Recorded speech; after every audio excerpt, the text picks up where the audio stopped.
The voice, a tectonic rasp, echoed from the bull's golden throat, a voice that sounded like the girl he had murdered, but amplified by a mile of salt water. Make the gods sing. As the first scream tore from his melting throat, it was routed through a series of complex acoustic pipes in the bull's snout. His agony wasn't just noise, it was converted. It became a melodic, high-frequency bellow that echoed out into the night as a beautiful, haunting aria. Through the steam, he felt his bones resetting. The molten brass was beginning to seep into his marrow, turning his skeleton into a metallic blueprint. His fat rendered into a rhythmic, bubbling hiss against the red-hot metal, and he could hear the crowd outside, 1,000 feet stomping in unison, cheering for the song.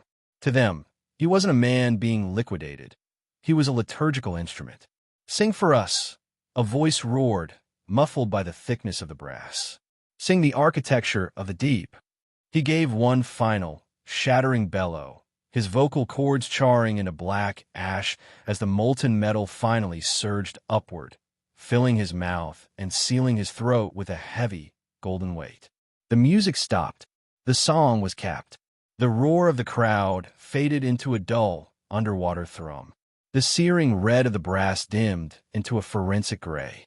The morning sun was a flat, forensic white that offered no warmth. Elias drove to the telecom hub, his knuckles white on the steering wheel, his mind a frayed wire from the dream of the burning bull. Every time he looked in the rearview mirror, he expected to see the Mike Tyson shadow, but instead, he saw a glitch in the roadside. About halfway to the office, he saw her. She was standing by a rusted guardrail, her black leather jacket a void against the gray morning. He slammed on the brakes, the tires spitting gravel as he skidded to a shoulder stop. "Hey!" he screamed, lunging out of the car. But the gravel was empty. There were no footprints in the dirt, no scent of cloves, just the rhythmic hum of distant traffic. He stood there for a minute, the wind pulling at his shirt, feeling like a man whose internal signal was finally failing. He white-knuckled his way through a meaningless shift at the hub and retreated to the sleep easy as soon as the clock hit 5. He needed the TV to tell him who he was. The news was a sensory assault. The forensic teams had moved deeper into the girl's apartment, and the anchor's voice was shaky. "Investigators have uncovered what appears to be a massive cache of experimental narcotics," she said, over a photo of hundreds of glass vials filled with a shimmering, violet-black sludge. "Toxicologists are unable to identify the base components. Preliminary reports suggest the substance is biologically active, reacting to light and sound even outside the body. It's being treated as a high-level biohazard." Elias stared at the screen, the taste of bitter copper returning to his mouth. That was the stuff she had pressed against his tongue. That was the sacrament. Furthermore, the reporter continued, the sheer volume of the unidentified fluid at the scene has led experts to believe the victim's body didn't just disappear. It was liquidated and expanded. He shut the TV off, but the room wouldn't stay quiet. Scritch, scritch, scritch. The scratching was back, louder and more rhythmic than before. It wasn't behind the headboard now. It was coming from inside the dresser he'd used as a barricade. It sounded like 1,000 needle-thin teeth chewing through solid oak. Then came the wet, bubbling whisper vibrating through the floorboards right beneath his boots. "It's not a drug, Elias. It's an architecture, and you're the first floor." For Elias, the night had been a total liquidation of the self. He didn't just dream. He was reprocessed. In the dream, he is spread across the rack. His wrists and ankles are winched tight with rhythmic, mechanical clicks until his tendons hum like high-tension wires. He has no mouth. His lips have been replaced by a smooth, seamless seal of waxy skin, trapping his voice in a pressurized vault of bone. Beside him stands the auditor, a man in a salt-stink burlap hood. He lifts a heavy, square-headed iron hammer. The first strike hits Elias's left foot. It isn't a thud. It's a shattering of logic. The 26 bones turn into a fine, wet silt. The auditor moves with a rhythmic, forensic pace. Crunch. The right foot. Crack. The hands are pulverized into the grain of the oak, liquidated into a red ichor and white splinters. The girl is there, standing in the shadows. She isn't the victim anymore. She is the architect. She leans over him, her obsidian spikes glinting, and gives the instructions to the man with the hammer. Her voice is a low-frequency hum that vibrates directly into Elias's shattered marrow. "Do you love me, Elias?" she whispers, her breath smelling of ancient brine and scorched brass. The auditor moves to the knees. He doesn't swing, he compresses. The iron sinks into the skin, a slow-motion car crash that turns the kneecaps into a mosaic of white shards. Then the hips, a deep, tectonic pop as the bone is pried from its jurisdictional home. Finally, the hammer settles on the ribcage. The auditor applies a slow, steady pressure, mimicking the weight of a mile of seawater. Crack! A rib shard pivots inward, calculated and precise, puncturing the soft tissue of Elias's left lung. Because Elias has no mouth, the blood has nowhere to go. He feels his lung filling with a rising tide of his own pressurized crimson. It is a rhythmic, suffocating overflow in his throat. He is drowning on the rack, his vision fracturing into 1,000 gooey eyes that watch the red stain bloom beneath the skin of his sealed face. The girl traces the bubbling crimson on his lips with a finger tipped in black, oily ichor. "The audit is complete," she whispers, pressing her cold, obsidian crown against his forehead. "Tell me you love the architecture of your end." Elias bolts awake in the motel room, his chest heaving against a weight that isn't there. He is drenched in a sweat that smells of burnt plastic and lavender. The drive to work was a series of jagged, sensory glitches. Elias gripped the steering wheel of the white company van so hard his knuckles felt like they were going to pierce the skin. Halfway there, he saw her again, a dark, matte black silhouette standing by a row of skeletal telephone poles. He slammed the brakes, tires spitting gravel, and lunged out into the ditch. Empty, just the wind and the rhythmic hum of the high-tension wires. He climbed back into the cab, his breath hitching, and froze. The interior of the van didn't smell like coffee and upholstery anymore. It was thick with the suffocating, salt-heavy reek of rot and ancient brine. "Do you love me?" The whisper didn't come from the air. It vibrated out of the dashboard. He caught a flash of black hair in the passenger seat, a glimpse of translucent skin, and then a door he didn't remember opening slammed shut. She was gone, leaving only a damp, oily smear on the headrest. When Elias pulled into the telecom hub, the normal world was waiting to trap him. Elias' office. "Now," his supervisor said, his face a forensic blank. Inside, 2 detectives stood like monolithic statues. Spread across the laminate desk were the high-contrast crime scene photos, not of the Mike Tyson suspect, but of Elias and the girl. The act, the drugs, the betrayal, all laid out in the flat, cold light of the law. Elias didn't lie. The weight of the dreams had crushed the fight out of him. He told them everything. The bar, the girl with the obsidian tattoos, the chemical haze of burnt plastic and lavender, and the blackmail that had liquidated his marriage. He told them he was hiding at the Sleep Easy because his life had been unhinged. "She drugged me," Elias rasped, his eyes fixed on the photos. "I wasn't in control. It wasn't logical." The detectives exchanged a look. "There's a cache of unidentified substances at that apartment, Elias. Highly experimental stuff. If you're telling the truth, you won't mind a forensic toxicology screen." "Test me," Elias said, a desperate hope for a jurisdictional out blooming in his chest. "Please, just find out what she put in me." He agreed to the blood draw, believing that a medical report could finally debug his reality.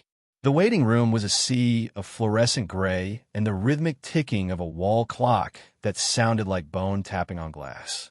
Elias sat on a plastic chair, his skin crawling with the phantom sensation of the rack. He looked up, and there she was. She was sitting directly across from him, legs crossed, wearing the same thin, oil-slick slip. In the harsh medical light, her skin looked like wet porcelain, and the holes where he had driven the knife were now shimmering, violet-black apertures that didn't bleed. They breathed. "Do you love me, Elias?" she asked. Her voice wasn't a whisper. It was a high-frequency vibration that shattered the stillness of the room. "No!" Elias shrieked, lunging out of his chair. "Get away from me!" He was halfway across the room, hands clawing at the air, before the normal world snapped back into place. The chair opposite him was empty. There was no girl, no salt stink, just a startled nurse holding a clipboard in a room full of sick people staring at him with forensic curiosity. "Mr. Elias? We're ready for the draw," the nurse said, her voice sounding like it was coming from the bottom of a well. He went through the motions like a man in a trance. He watched the needle slide into his vein, expecting the thick, obsidian sludge from his dreams, but the blood that filled the vial was a dull, honest red. It looked too thin, too human to be the source of so much rot. He drove back to the Sleep Easy in a state of total jurisdictional collapse. He didn't turn on the lights. He didn't turn on the TV. He just sat on the edge of the bed, the smell of industrial bleach from the motel sheets fighting with the rising scent of cloves and lavender coming from the vents. He waited for the results. He waited for the police. But mostly, he waited for the scratching to start again. Scritch, scritch. It didn't come from the walls this time. It came from the inside of the bedside lamp, a frantic, rhythmic tapping against the glass bulb. The transition was a tectonic shift from fire to frost. The searing heat of the brass vanished, replaced by the rhythmic, biting lash of salt spray and the smell of raw, unrefined winter. Elias was pinned face down on a deck of creosoting wood that heaved with the swell of an icy sea. The forensic clarity had returned, sharper than before. His wrists and ankles were bound with coarse hemp rope that bit into the soft tissue, but the real weight was the iron knee pressed into the small of his back. The crowd was there too, but they weren't cheering. They were chanting a low-frequency, guttural code that vibrated the very boards beneath him. He felt the cold steel of a Sikh's, not a surgical stylus, but a heavy, notched blade, traced the line of his spine. The architect of this audit was a man with a beard matted with frozen brine and eyes that saw Elias only as a canvas for the red script. "Open the wings," the man grunted, his voice a mechanical grind. The first cut was a long, forensic draw from the base of Elias's neck to his loins. The pain was a high-voltage surge that turned the freezing air into a wall of white heat. He felt the skin slew away, pinned back like the pages of a discarded journal. Then came the rhythmic, sickening crunch of the hatchet. The man wasn't killing him. He was unhinging the architecture. One by one, he hacked the ribs away from the spine, the sound echoing across the dark water like the switching relays in the old station.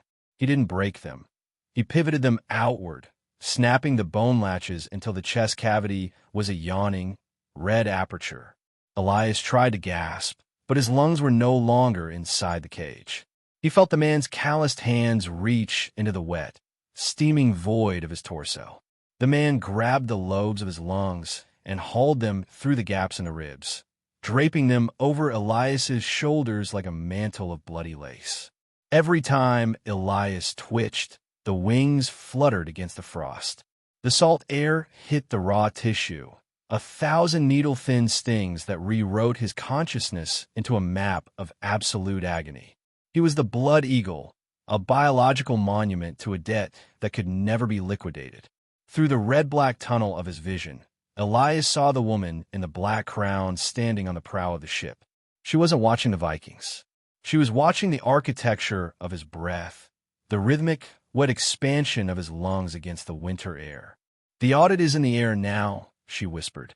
The Viking leader stepped back, his bloody hatchet falling silent against the deck. The chanting stopped. Even these men, architects of the red script, recognized a jurisdictional shift they could not control. From the dark, churning froth of the wake, a translucent, eye-covered demon hauled itself over the gunwale. It moved with a rhythmic, frame-skipping twitch, its body a gelatinous mass of gray silt and pressurized brine. It had no face, only a cluster of hundreds of gooey, unblinking pupils that rotated independently to track the steam rising from Elias's exposed lungs. It ignored the Vikings.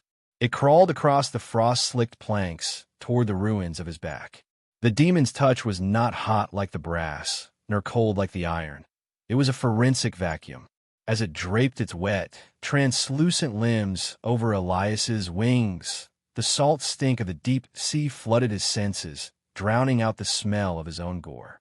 The hundreds of eyes on its skin pressed against the raw tissue of his lungs, each one dilating as it began to audit the oxygen still trapped in his blood. He felt a rhythmic, wet vibration as the demon's gelatinous mass began to infill the gaps in his hacked ribs. It wasn't eating him. It was grafting itself to the architecture of the blood eagle. Elias's lungs, draped over his shoulders, began to turn a matte black obsidian. The demon's ichor seeped into his spinal cord, and for the first time since the first cut, the pain stopped being a sensation and became a signal. His consciousness expanded through the demon's eyes, seeing the Viking ship, the frozen sea, and the woman in the black crown as a single, geometric blueprint. "The wings are now the sails," the woman whispered from the prow. The demon's eyes all blinked in unison, a high-frequency flash that turned the night into a white void. Elias's lungs began to flap with a heavy, mechanical power, not for breath, but for propulsion. The demon's mass became a leaden anchor. Under the sudden, tectonic weight of the obsidian lungs and the gelatinous entity, the deck beneath him splintered. There was no glorious flight, only the forensic reality of gravity and the deep. The descent was a jurisdictional total. The surface light, the blue strobe of the winter stars and the red glow of the Viking torches, was extinguished in seconds. The pressure of the ocean hit his open chest like a car crusher, flattening the wings against his spine and forcing the last of his human breath out in a frantic, silver cloud of bubbles. He was drowning, but the audit wouldn't allow him the mercy of the void. Through the demon's 100 eyes, he watched the ship above become a tiny, flickering ghost. Around him, the water was thick with hundreds of gooey, unblinking pupils and jagged, obsidian-hard limbs, all falling with him in a silent, rhythmic funeral procession. His lungs, now matte black and heavy with silt, stopped trying to pull air and began to filter the dark. He was no longer a man. He was the infill for the trench. As his boots finally touched the soft, pressurized ooze of the bottom, the woman in the black crown was already there, standing in a forest of honeycombed ribs that once belonged to whales. She reached out and touched the obsidian wing on his shoulder. "The log is finally underwater," she whispered, her voice a tectonic vibration in the silt. The piece of the abyss was a forensic lie. As Elias settled into the pressurized ooze of the trench, the audit shifted from renovation to slow-motion liquidation. He was pinned to the sea floor by the tectonic weight of a mile of salt water. His obsidian wings splayed like a broken machine in the silt. He could not move. The brine had calcified his joints into a jurisdictional lock. He could not blink. His 100 eyes were fixed open, the salt water scouring the pupils until they were nothing but raw, sensory apertures. He could not die. The black ichor in his marrow was a self-sustaining loop, a battery that refused to drain. They were not fish, but translucent, jagged glitches of the deep-sea grid. They drifted out of the honeycombed whale ribs like rhythmic ghosts. Small, eyeless things with needle-thin teeth began to map the soft tissue of his face. They didn't strike, they grazed. He watched through his peripheral pupils as a swarm of hagfish-like entities, their skin the color of bruised silt, slid into the open aperture of his chest. They moved with a wet, forensic slowness, winding themselves around his still-beating heart. He felt every rhythmic rasp of their sandpaper tongues as they began to peel away the layers of his ventricles, one microscopic strip at a time. Behind them came the disjointed ones, their chitinous limbs clicking against his obsidian ribs.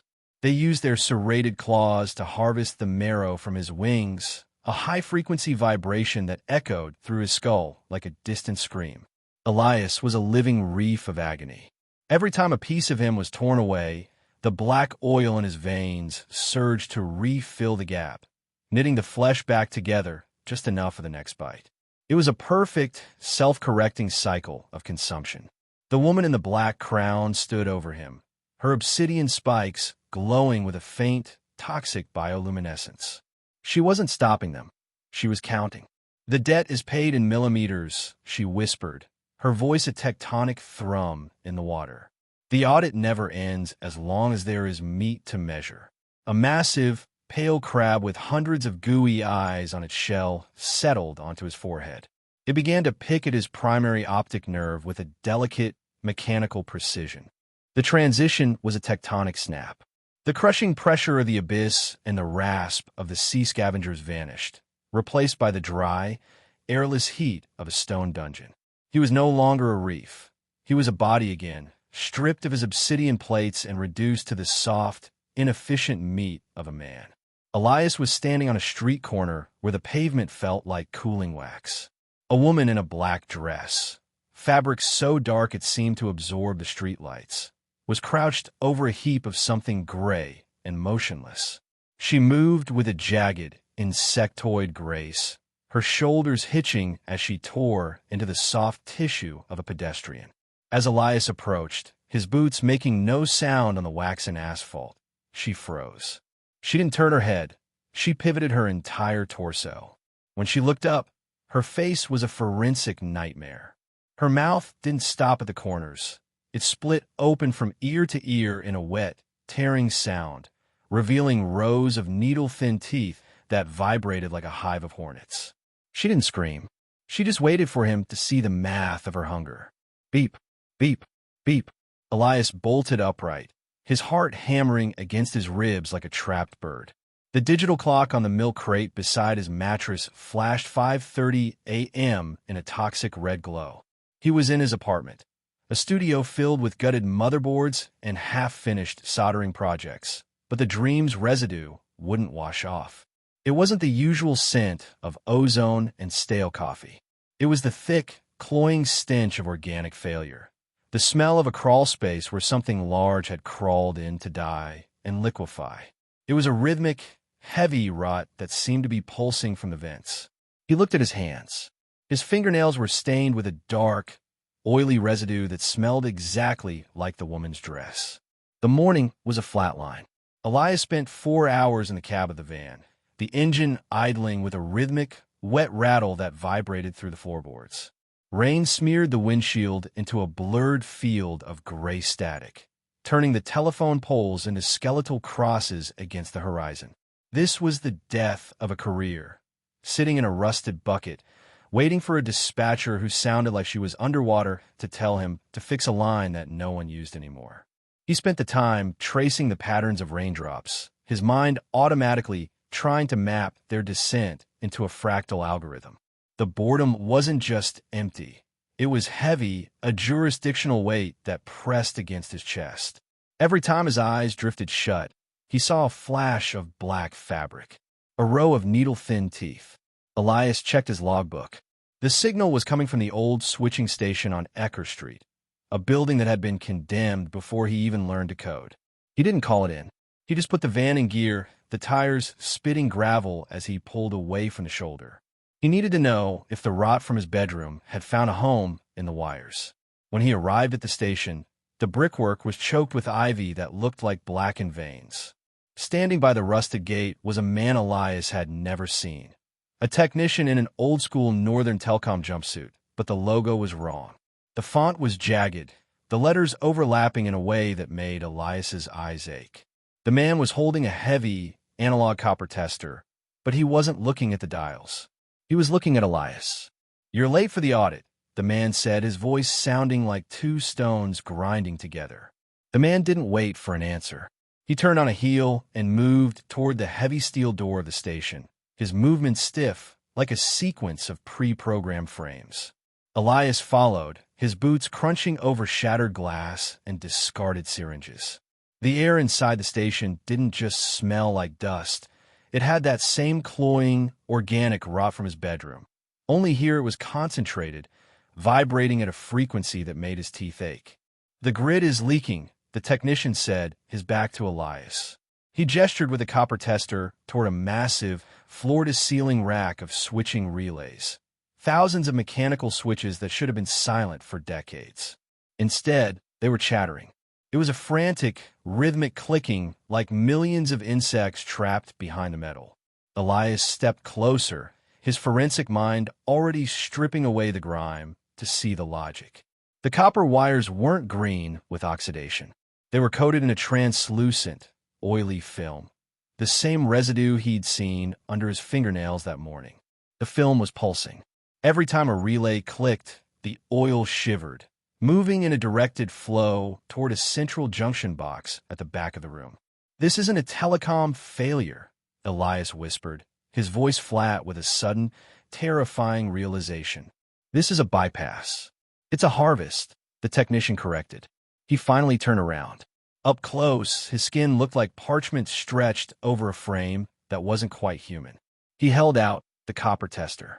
"The audit requires a witness. Plug in. See the starry script for yourself." Elias looked at the handset. The clips were wet with that black oil. He thought about the woman in his dream, the way her mouth had opened to reveal 100 teeth, a biological machine designed for consumption. He reached out, his fingers trembling. He clipped the lead onto the central junction. The surge didn't hit his ears first. It hit his marrow. He didn't hear a dial tone. He heard a chorus of 1,000 voices, all screaming at once, but compressed into a single, high-speed data burst. In his mind's eye, the switching station dissolved.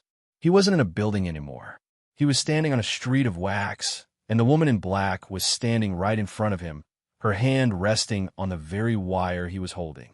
"You found the glitch, Elias," she whispered, her voice echoing through the handset. Elias yanked the clips. The metal teeth tore through the oily film with a wet, screeching snap, and the world lurched back into its socket. The high-speed screaming in his marrow vanished, leaving behind a silence so heavy it felt like a physical weight. He staggered back, his boots slipping on the grime-slick floor, his heart slamming against his ribs in a panicked, irregular rhythm. His boots slipping on the grime-slick floor, his heart slamming against his ribs in a panicked, irregular rhythm. The technician didn't move. He stood perfectly still, his eyes fixed on the spot where the connection had been severed. The man's face hadn't changed, but the parchment skin over his jaw began to twitch, a rhythmic pulsing that suggested something was trying to rearrange itself underneath. "You can't unhear the architecture, Elias," the man said, his voice now a hollow, metallic rasp. "The audit is already written. You're just the ink." Elias looked down at his hands. The black, translucent oil from the clips was smeared across his palms. It wasn't just sitting on his skin. It was sinking in, tracing the lines of his veins like a dark, forensic map. The stench of the rot returned, blooming in the air like an invisible cloud of decay. As Elias watched, she began to walk, not toward the door, but toward the nearest utility pole. She moved with a jagged, glitching gait, her fingers elongated and sharp, ready to climb. Elias backed toward the rear exit, his hand fumbling for the heavy pliers on his belt. The boredom of the morning was a distant, dead memory. He was no longer a lineman. He was a component in a circuit he didn't understand, and the power was starting to surge. Elias bolted for the exit, his work boots skidding over the oily linoleum. He burst through the heavy steel doors into the bruised light of the evening, his lungs burning for clean air. He didn't make it to the van. Gliding down the center of the cracked asphalt was a woman in a black dress. The fabric was a void, a matte black texture that seemed to pull the light out of the street. Atop her head sat a crown of jagged, obsidian spikes that looked like they had been forged from the very starry script he had seen in the wires. She didn't walk so much as move on a fixed, jurisdictional rail. Elias slowed, his forensic curiosity momentarily overriding his panic. He saw the architecture of her movement, the way the world seemed to bend around her presence. He raised a hand, his throat tight. "Hey," he started, the word "hi" dying in his mouth before it could fully form. The air didn't just turn cold, it curdled. The stench hit him like a physical blow to the solar plexus. It wasn't the sweet, cloying rot of a dead rodent in a vent anymore. This was old death. It was the crushing, pressurized smell of ancient things brought up from the abyssal floor. the salt-heavy, metallic reek of dead fish and rotted kelp that had been fermenting under the weight of 1,000 atmospheres. It was the scent of the Abysal itself, dragged into the dry air of the Rust Belt. Elias doubled over, retching as the smell saturated his sinus cavities. It felt like his brain was being scrubbed with lye. Through the water in his eyes, he saw the woman in the black crown pause. She didn't turn to look at him, but her shadow, a long, distorted thing with too many joints, reached out across the pavement until it touched the toe of his boot. The vibration in his marrow returned, stronger than before. He realized then that the audit wasn't over. He was being calibrated.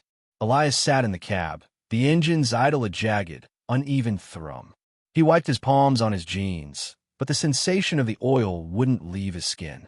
It felt like he'd handled a battery that had leaked directly into his pores, a metallic, biting tingle that made his nerves feel frayed. He needed to get away from the copper.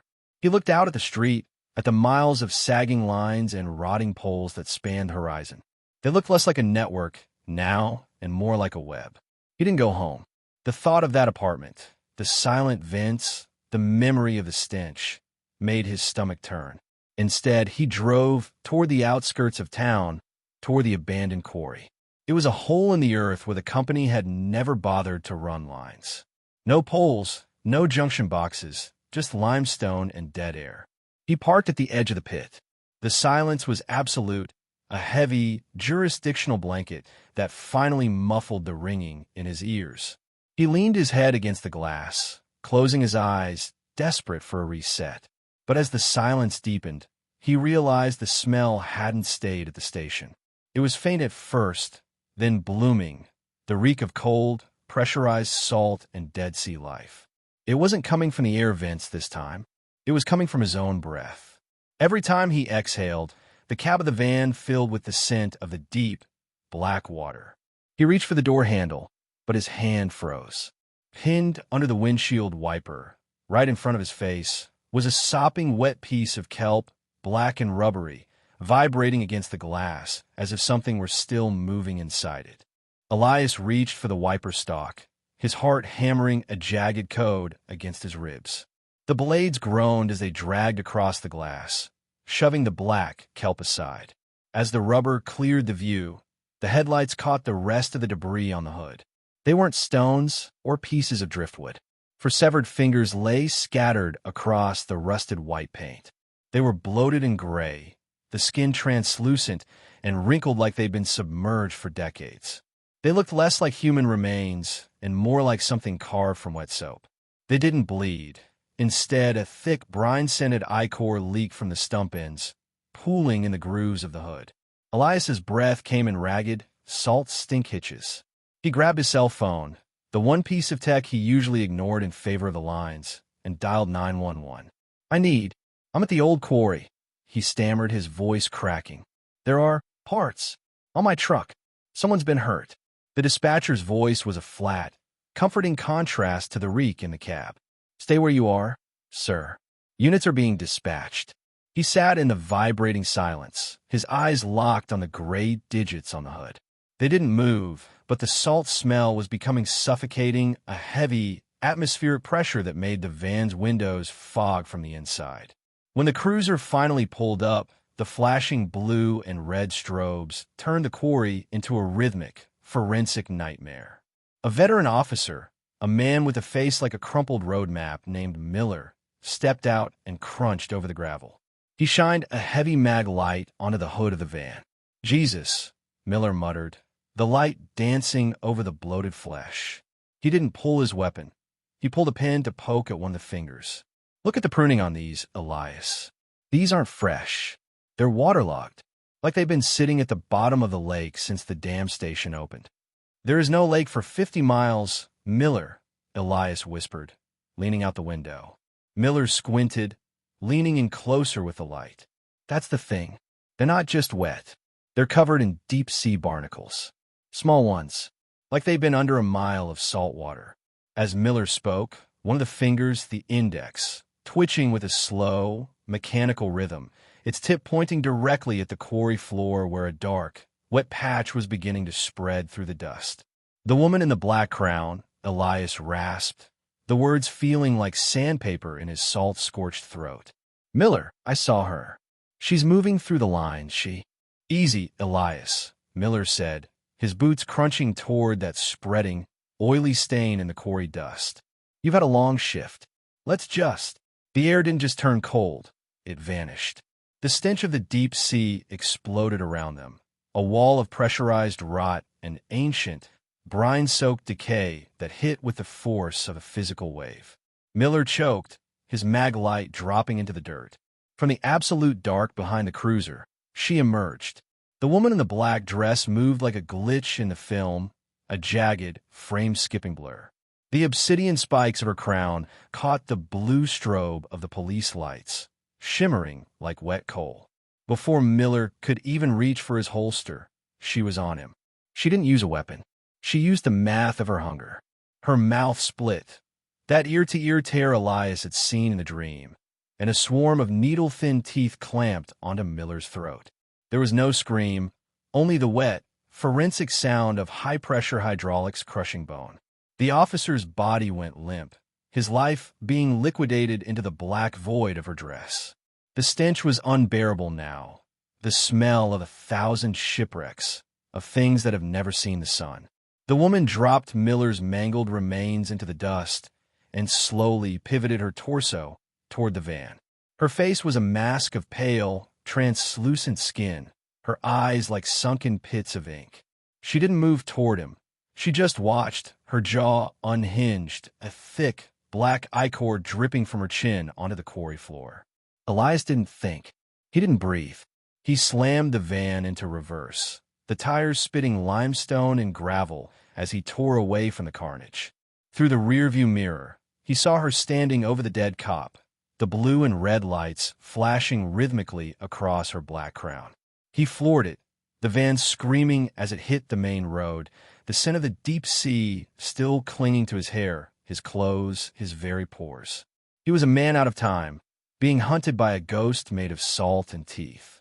Elias drove with one hand white-knuckled on the wheel, the other trembling as he held his cell phone to his ear. The interior of the van was a sensory cage of salt and rot. "Officer down. You need to send everyone to the quarry," he screamed into the receiver. "Miller is dead. She killed him." The dispatcher's voice was breaking up, layered with a rhythmic static that sounded like the crashing of waves. "Sir, slow down, we can't. I'm heading to 442 Baker Street." He cut her off, his voice flat with a forensic desperation. "I'm going to Sarah's. Just get someone there." He threw the phone onto the passenger seat and pushed the van to its limit. He needed an anchor, something from his old life, before the brine, before the oil. He needed Sarah. But as he hit the long stretch of industrial road leading to the suburbs, the world began to liquefy.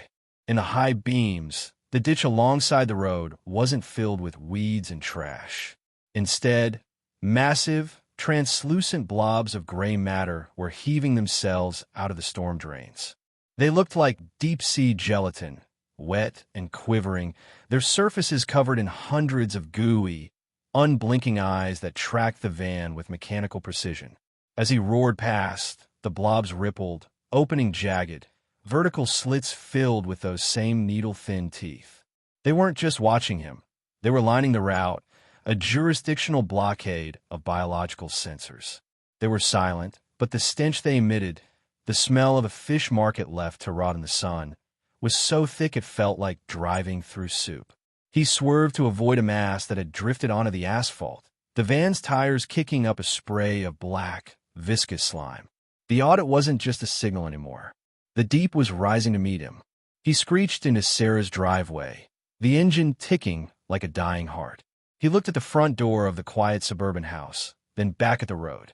The blobs were closer now, their gooey eyes reflecting the red glow of his taillights. Elias hit the pavement running, his boots skidding on the driveway. He didn't just knock. He threw his entire weight against the door, his palms leaving oily, brine-scented streaks on the white paint. "Sarah, open the door. Please," he screamed, his voice a jagged, hysterical wreck. "They're behind me. They're in the street." From the other side of the deadbolt, the porch light flickered on, but the chain stayed latched. Sarah's voice came through the wood, sharp and trembling with a year's worth of built-up armor. Go away, Elias. You don't get to do this. You don't get to show up at 3 a.m. high or whatever the hell this is. Go back to her. It's not like that. Sarah, please, there's something out here. It's not human. I don't care. I'm calling the police. Elias froze. The police were dead. Miller was a mangled heap in the limestone dust. He opened his mouth to tell her, but the air around him shifted. The silence of the suburbs was sliced open by a new sound. It wasn't the rhythmic clicking of the telephone relays or the splash of the blobs. It was a dry, metallic scraping, the sound of obsidian spikes dragging against concrete. Scree, scree. It was coming from the sidewalk, moving with a predatory, frame-skipping cadence. He looked over his shoulder. The woman in the black crown was at the edge of the lawn. She wasn't gliding anymore. She was low to the ground, her limbs elongated and many-jointed, her fingers carving deep, forensic grooves into the sidewalk as she pulled herself toward the porch. Behind her, the eye stalks of the gelatinous blobs rose above the hedges, hundreds of gooey pupils dilating in the dark. Sarah, for the love of God, open the door. Elias sobbed, his fingernails digging into the wood. The scraping stopped. The stench of the deep sea, that ancient, pressurized salt, suddenly flooded the porch, thick enough to drown in. The deadbolt slid back with a sharp, mechanical crack. Sarah yanked the door open, her face a mask of fury and exhaustion. Elias, if this is one of your... The words died in her throat.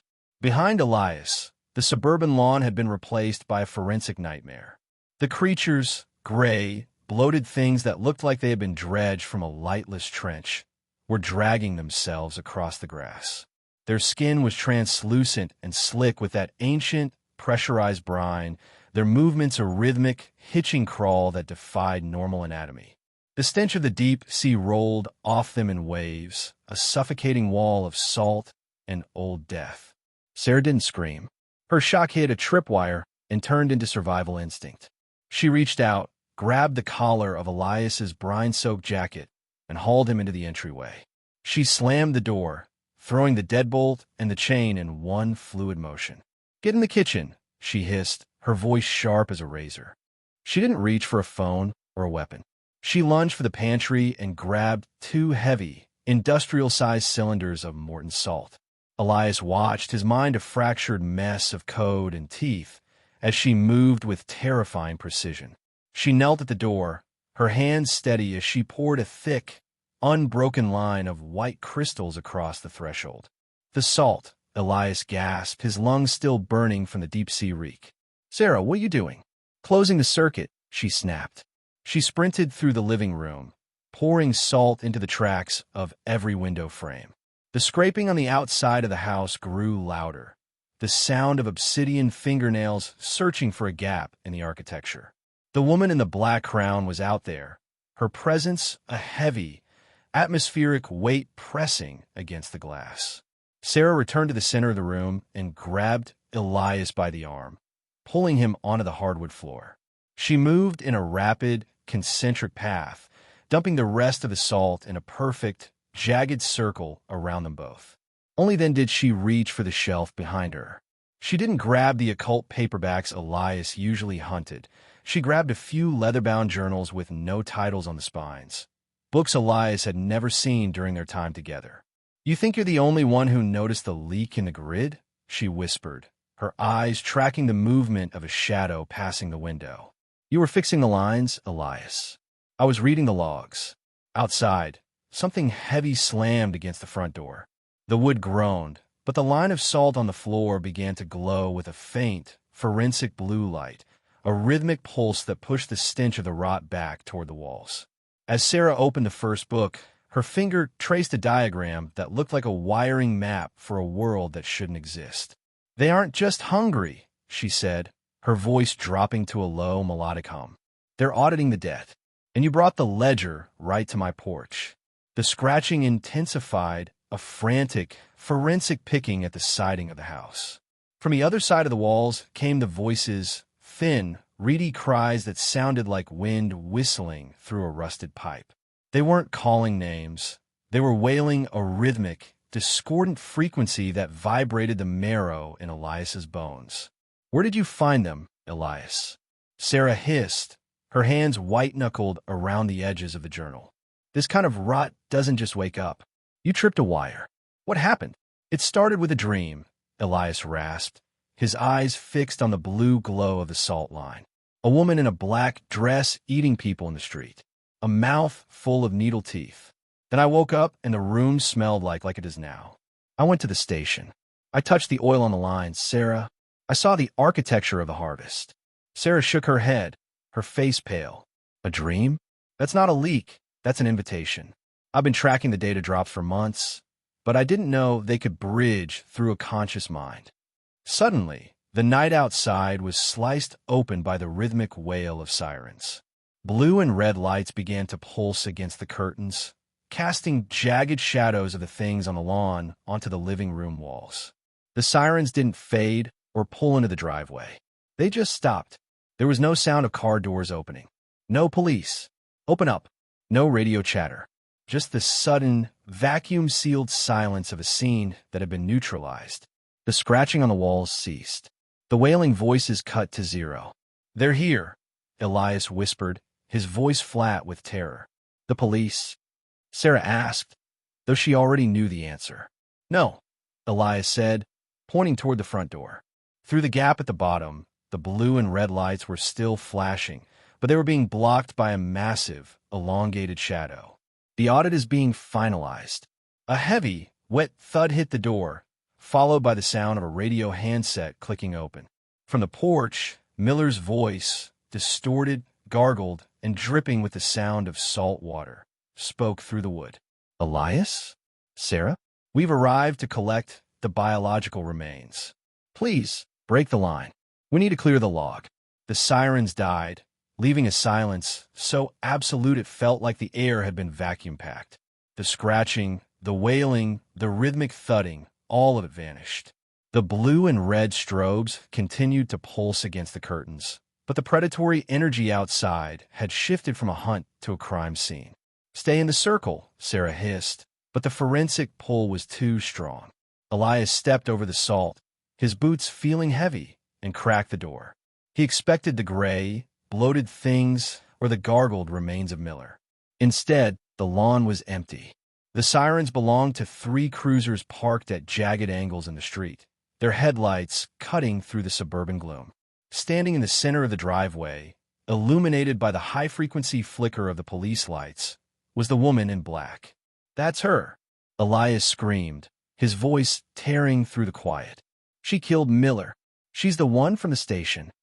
The officers, 6 of them, weapons drawn and braced behind their car doors, shouted commands that Elias couldn't hear over the blood rushing in his ears. They had their sights set on her chest. The woman didn't flinch. She turned slowly toward Elias. The forensic horror was gone. Her face was no longer a pale mask or a split-open nightmare. She was beautiful, serene, with features that looked like they had been carved from polished obsidian. She looked at him with a gaze that felt like a calm, deep-sea current. Slowly, gracefully, she raised a pale finger to her lips. "Shoo," she mouthed. It wasn't a threat. It was a command for silence before deletion. As she began to turn back toward the police, the architecture of her body glitched. Her right arm didn't just move. It lengthened and hardened, the skin splitting to reveal a chitinous, multi-jointed insect claw that spiked out 6 feet long, dripping with that same black, oily ichor. It looked like a serrated needle designed to puncture the very fabric of the air. "Drop the weapon. Drop it now," the lead officer roared. The woman in the black crown didn't drop it. She leaned into the first frame of a strike that Elias knew. With terrifying certainty, no human reflex could parry. The night exploded in a rhythmic, mechanical roar as 6 service pistols emptied their clips in a frantic unison. Muzzle flashes strobed against the dark, lighting up the driveway in jagged bursts of forensic detail. Elias watched, paralyzed, as the lead slammed into the woman's black dress. She barely budged. The bullets didn't ricochet. They sank into her as if she were made of high-density gel. Then, with a sound like a wet sail tearing, her chest and stomach split wide. Not a wound, but a deliberate unfolding of her architecture. From the dark, hollow cavity of her torso, dozens of thick, muscular, octopus-like appendages surged out. They were slick with the scent of the deep sea, covered in suckers that looked like rows of needle teeth. The tentacles moved with a terrifying, high-speed fluid logic. They whipped across the lawn, bypassing the engine blocks of the cruisers and wrapping around the officers' throats and limbs. Help! Oh, God! The screams were cut short as the appendages retracted. The woman's womb was an abyssal void, a lightless aperture that seemed to expand to accommodate the mass. One by one, the police were hauled off their feet, their boots scraping uselessly against the asphalt before they were dragged bodily into the darkness of her midsection. The woman stood there, her beauty flickering like a failing monitor as she absorbed the men. Her torso shuddered with the rhythmic, wet thumping of the struggle within, then slowly began to knit itself back together, the black fabric of her dress resealing over the carnage. She stood in the silence of the blue and red strobes, a living graveyard of the local precinct. She looked back at Elias, her fingers still pressed to her lips, her obsidian crown vibrating with a low, satisfied hum. The stench of old death and pressurized salt was so thick now it was starting to crystallize on the porch. "Elias," Sarah whispered from behind him, her voice trembling as she clutched the journals. "The salt, it won't hold that. It's not a barrier for her. It's a seasoning." She turned toward him in a blur of forensic speed. One frame, she was at the end of the driveway. The next, she was standing inches from his face, her presence a crushing atmospheric weight. Up close, her beauty was a terrifying glitch, perfect skin stretched over an abyss. Around them, the world warped to accommodate her court. The glob beings heaved their gooey, multi-eyed masses over the porch railing. The disjointed ones, corpses of Miller and the other officers, their limbs now replaced by jagged, chitinous insect legs, skittered across the roof and walls with a rhythmic, scratching hunger. The stench of the deep sea was total, a wall of pressurized salt and ancient rot that made Elias's head swim. "I thought you loved me," she whispered. Her voice didn't come from her throat. It echoed directly in his marrow, a low-frequency hum of grief and cold metal. Before he could recoil, she leaned in and pressed her lips to his. The kiss was a forensic invasion. It didn't taste like skin. It tasted of cold silt, bitter brine, and the gray rot of a 1,000-year-old shipwreck. It was the taste of a dead ocean being poured into his lungs. Elias's heart spasmed. He tore himself away, gasping for air that wasn't thick with salt. He lunged for the center of the room, his eyes fixed on the blue-glowing safety of Sarah's salt circle. If he could just cross that line, the architecture of the house might hold. But in another flash of frame-skipping movement, she was there. She stood at the very edge of the salt, her obsidian crown nearly touching the ceiling. She didn't cross the line, but her shadow, long, jointed, and heavy, sprawled across the white crystals, turning them the color of bruised meat. "The circle is just a boundary, Elias," she said, her mouth unhinging just enough to show the rows of vibrating needles. "And you've already been claimed by the deep." Behind him, the 100-eyed blobs began to press against the windows, their weight making the glass groan and spiderweb. The woman in the black crown turned her gaze towards Sarah, her eyes narrowing into abyssal slits. "I am not a spirit," she said, her voice a tectonic rumble that shook the foundations of the house. "I am a god." With a single, rhythmic exhale, she blew. A cold, brine-scented wind swept through the room, scattering the salt circle into a chaotic white mist. The blue glow died instantly. "Sarah!" Elias screamed, but it was too late. The disjointed ones, the skittering, insect-limbed corpses of the police, swarmed over the threshold like a wave of jagged glass. They fell upon Sarah with a forensic ferocity, their chitinous claws and needle-thin teeth tearing into her with mechanical precision. She had only enough time for one high-pitched, shattering scream before they ripped her apart, her life liquidated into a red smear across the floorboards. The woman stepped over the remains of the circle, the stench of the deep sea and old death now absolute. She looked at Elias, her beauty warping, the skin of her face beginning to ripple like oil on water. "Do you love me?" she asked, her voice echoing in his marrow. "You said you loved me." "No," Elias shrieked, backing into the corner as the glob beings pressed their gooey, hundred-eyed masses against the walls. "No, God, no." The woman's form finally snapped. Her elegant dress tore open as she transformed into a massive, female beast, a nightmare of obsidian scales, wet tentacles, and a torso that unhinged like a great, dark furnace. She lunged, her multi-jointed claws pinning him against the wall. She grabbed him, her strength tectonic, and hauled him into the wet, cold void of her giant chest. As the darkness of her womb closed around him, her voice whispered one last time, a rhythmic vibration against his ear. "You will." She turned and walked out of the ruined house, her jagged crown cutting through the night.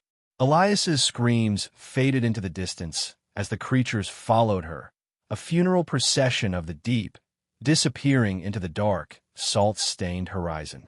Elias was the architect of his own agony, documenting the dissolution of his humanity with a hand that no longer possessed fingers.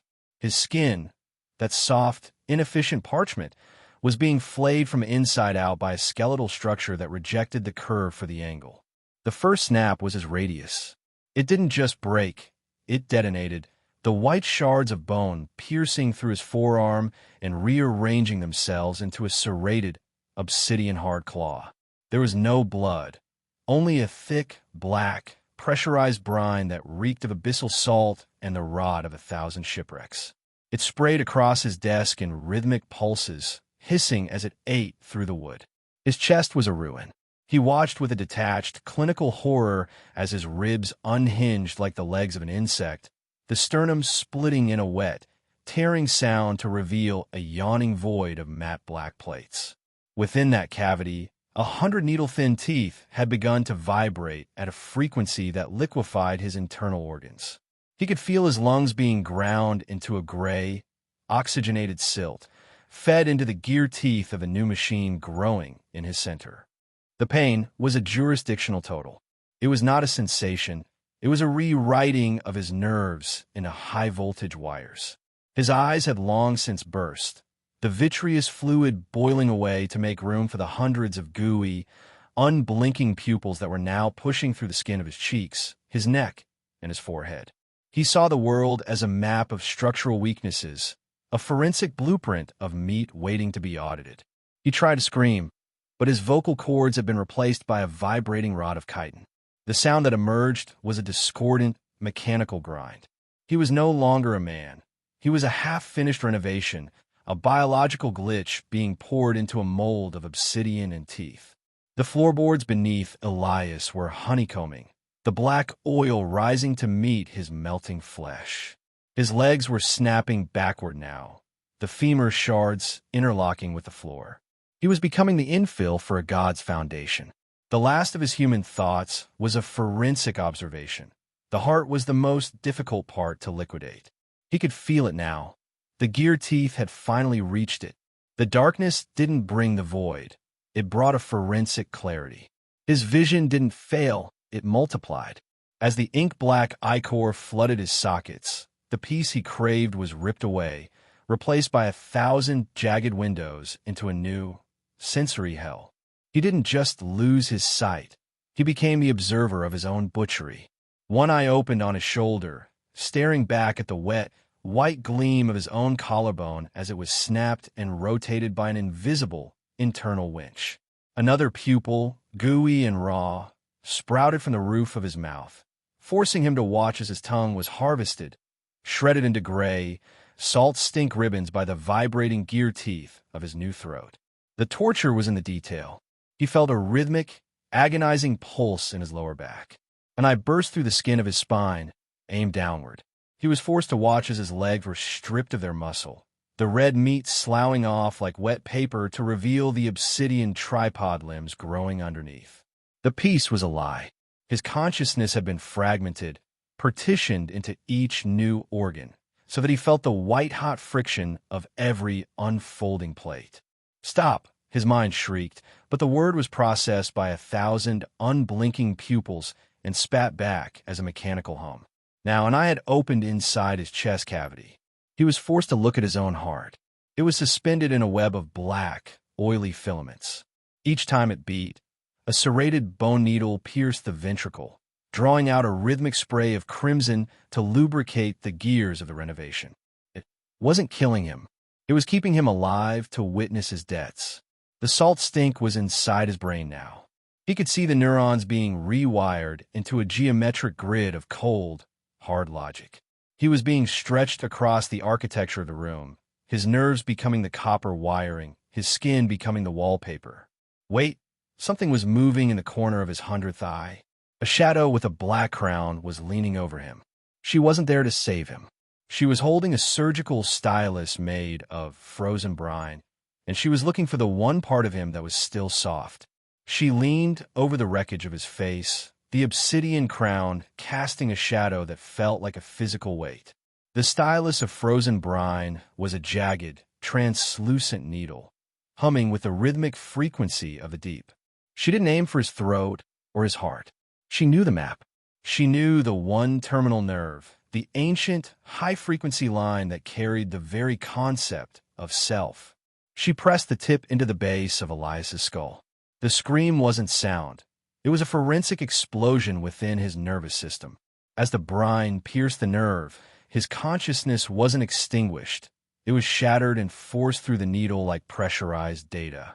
"The last log of a burning fire," she whispered, her voice a tectonic grind. The ghost in the machine. The nerve didn't snap. It unspooled. He watched through 100 gooey pupils as a single, white filament of his own soul was dragged out of the puncture, vibrating with a high-pitched, agonizing frequency. It was the final piece of unrefined material. As it left him, the architecture of his body finally set. The obsidian plates locked into place with a rhythmic, metallic thud. Elias was no longer the victim. He was the hardware, his 100 eyes fixed on her. He was a faceless, many-limbed engine of bone, pinned to the floorboards of a ruined house, waiting for his first command. The torture had peaked into a cold, mechanical clarity. She pulled the stylus back, coated in his liquidated essence, and turned toward the door. "To the street," she commanded. The command was the final catalyst.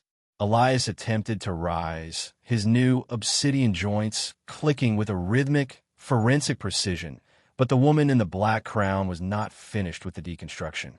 As Elias braced his tripod limbs against the honeycombed floorboards, she reached out with a hand that had glitched into a 5-pronged insectoid claw. She didn't strike, she indexed. The command was the final ignition. Elias initiated ascent, his new obsidian hinges clicking with the rhythmic, chilling accuracy of a clockwork automaton, but the woman in the ebon crown had not concluded her violent architecture. As Elias braced his tripartite appendages against the honeycombed floor, she extended a hand that had dissolved into a 5-pointed arthropod pincer. She did not strike, she cataloged. 4 serrated needles of compressed brine erupted from her digits, burying themselves deep within his new obsidian sockets, the shoulders, the pelvis, the cervical vertebrae. With a seismic, reality-stuttering lunge, she yanked. The resulting noise was a cacophony of systemic collapse. He was rendered into quadrants in a single, high-frequency glare. His form did not merely sunder. The interlocking plates of his thorax were torn from their moorings with a wet, mechanical scream. Black ichor and a foul, saline slurry geysered in a metronomic burst, daubing the chamber's remains with a grimoire of his own dissolution. Through his 100 weeping eyes, Elias watched his own extremities being hauled to the room's cardinal points. His head, still resonating with that final, fraying nerve, hung suspended in the center by a web of viscous connective tissue. Cole became absolute. He hadn't died. He had been distributed. Perception fractured into 4 points of agony. The splintered feel of floorboards grinding against stumps, a phantom breeze whispering through the hollow where his lungs had been. She had redrawn him, not as a man, but as a living schematic stretched taut across the skeletal framework of the house. At the epicenter of her work stood the woman, her obsidian crown catching the last, stuttering gleam from his fading pulse. She regarded the quadrants of his sundered form, a low thrumming resonating from her chest, the sound of distant abyssal pressure shifting. Four corners of the covenant, the words were tectonic plates grinding together. The house is the altar, as his consciousness guttered, flitting between the fleshy islands of his remains. Elias saw the gray dust of the floorboards lift like a tide, drawn inexorably toward the raw, weeping meat of his wounds. This wasn't an end. It was an integration. He was being bled, fiber by screaming fiber, into the building's very foundations. The world skewed. Vision became a chaotic spin, a forensic kaleidoscope as his head rolled across the honeycomb floorboards. He felt the collision not as pain, but as a deep, resonant crack that vibrated through the dense bone of his skull. It settled against a baseboard, rusted through with damp, his jaw working in silent, fish-like spasms. There were no lungs, only the dry, hollow whistle of a severed pipe. The 100 soft ocular orbs studding his face blinked in a frantic, unsynchronized panic, tracking the crowned woman as she dissolved into a streak of mad ink. The dark that followed was not a descent, but a smothering weight, a shroud of salt-heavy blackness. The accounting was done, the entry sealed. Silence fell over the room, a thin, taut membrane over something waiting to stir. Behind him, a voice slithered through the chemical murk, a guttural command, thick with phlegm and rage. The words were distorted, a bubbling sound like a drowning man gargling his own blood, cementing the scene's nightmarish quality. Elias remained paralyzed, the knife feeling like a chunk of diseased ice in his trembling grip, his mind still dissecting the room's shadowed anatomy like a vulture picking at a corpse. Then, the dream peeled back with a wet, percussive pop. The gunshot wasn't just heard.